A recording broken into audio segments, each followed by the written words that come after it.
రీసెంట్గా మన లోక్సభలో రైట్ టు డిస్కనెక్ట్ అనే బిల్లును ప్రవేశపెట్టారు.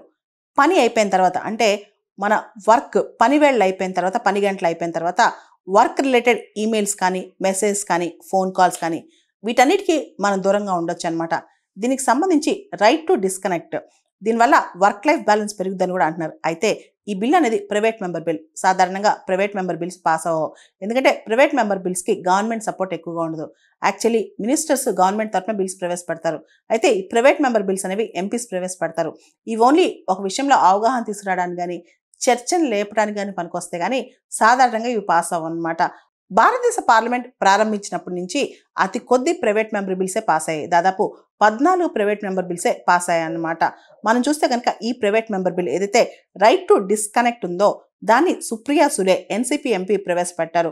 ఇది ఒక చట్టబద్ధమైన హక్కుగా, అంటే right to disconnect, work related calls కానీ, ఈమెయిల్స్ కానీ, మెసేజ్ కానీ వాటన్నిటి నుంచి ఆఫీస్ అవర్స్ అయిపోయిన తర్వాత హాలిడేస్లో మనం డిస్కనెక్ట్ అయి ఉండొచ్చు అనమాట. మనం చూస్తే కనుక ప్రపంచవ్యాప్తంగా వర్క్ లైఫ్ బ్యాలెన్స్ అనే కాన్సెప్ట్ చాలా ట్రెండ్ అవుతుందన్నమాట.